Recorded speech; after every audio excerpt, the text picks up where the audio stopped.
कुरुक्षेत्र लोकसभा से भारतीय जनता पार्टी उम्मीदवार नवीन जिंदल रादौर विधानसभा क्षेत्र में पहुंचे, जहां उन्होंने दर्जनों ग्रामीण क्षेत्रों का दौरा किया और आम जन से प्रधानमंत्री नरेंद्र मोदी के नाम पर भारतीय जनता पार्टी के लिए वोट की अपील की। नवीन जिंदल ने नाचरोन, गुमथला राव, जठलाना, उन्हेड़ी, खजूरी, नाहरपुर, हरियावास, अकालगढ़, मंडोली, दुसानी, पांसरा, रायपुर, कामी माजरा, कांसापुर आदि ग्रामीण क्षेत्रों में आम लोगों को भारतीय जनता पार्टी की नीतियों, विकसित भारत के निर्माण के रोड मैप बारे जानकारियां दी। जिंदल ने कहा कि हम ऐसे भारत का निर्माण करने के लिए प्रतिबद्ध हैं जिस पर आने वाली पीढ़ियों को गर्व हो। हमें लोगों और बच्चों का भविष्य अच्छा बनाना है, यही हमारा संकल्प है।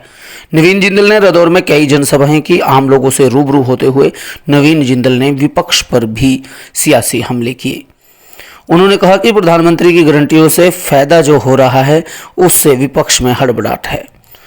नवीन जिंदल ने लोगों से पूछा कि आपका पीएम कैंडिडेट कौन है? क्या विपक्ष के पास कोई मजबूत पीएम कैंडिडेट है?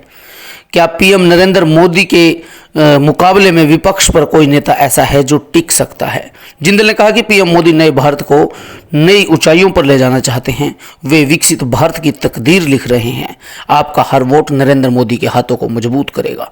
उन्होंने कहा कि कुरुक्षेत्र से उनका पारिवारिक रिश्ता है और आप सभी को कमल के निशान पर वोट देकर पीएम मोदी के विकसित भारत के सपने को साकार करना है।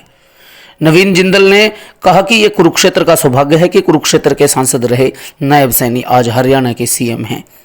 उन्होंने कहा कि नरेंद्र मोदी और नायब सैनी, नवीन जिंदल और आप सब मिलकर कुरुक्षेत्र लोकसभा संसदीय क्षेत्र में विकास का नया अध्याय लिखेंगे। तो हरियाणा विकास पार्टी का और भारतीय जनता पार्टी का गठबंधन था। जितने भी पुराने लोग हैं भारतीय जनता पार्टी को, सबने जो है जिंदल साहब के साथ काम किया और मुझे शुरू से, बचपन से मुझे उनका आशीर्वाद मुझे मिल रहा है। पिछले वर्षों के अंदर क्या क्या काम हुए, नरेंद्र मोदी जी ने क्या क्या काम किए, क्या क्या ऐतिहासिक कदम उठाए, ये सब आपको मालूम है। मुझसे पहले सभी वक्ता बोल चुके हैं, इसलिए मैं उन बातों को मैं दोहराना नहीं चाहता। मैं सिर्फ आपसे सभी से अपील करने के लिए आया हूं कि आने वाली 28 तारीख को रादौर में माननीय मुख्यमंत्री जी आएंगे। तो जैसे कि बताया धर्मदेव जी ने कि ढोल धमाके के साथ वहां पे जो है आप लोग आइए, आप आकर के जो है रैली की आप शोभा बढ़ाएं, आपके उनके विचारों को सुने। और फिर 2 मई को मैं आप लोगों के आशीर्वाद से मैं अपना नामांकन दाखिल करूंगा और आप लोग आएंगे तो उससे मुझे बल मिलेगा, मुझे आशीर्वाद मिलेगा और आप लोगों का आशीर्वाद ही मेरी सबसे बड़ी ताकत है। 25 मई को चुनाव है।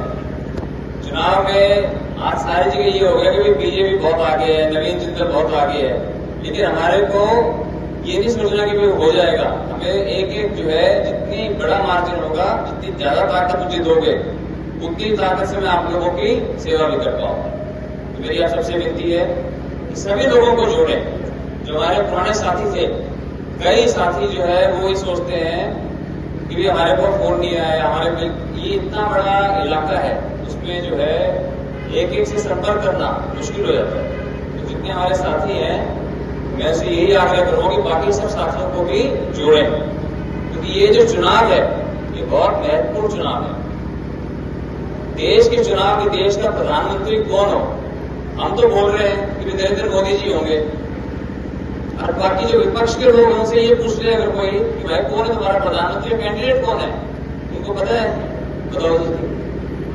विपक्ष में किसी को मालूम भी है कि उनके प्रधानमंत्री का कैंडिडेट कौन है? बताओ कोई। आप इतने लोग बैठे हैं तो बता सके कोई, बताओ जी। मैं सोच रहा तो बहुत सियाने हो, आप तो बता सकते हो। तो कोई नाम भी नहीं है किसी का, इसलिए खाली ऐसे हवा में खाली जो है वो बातें करते रहते हैं।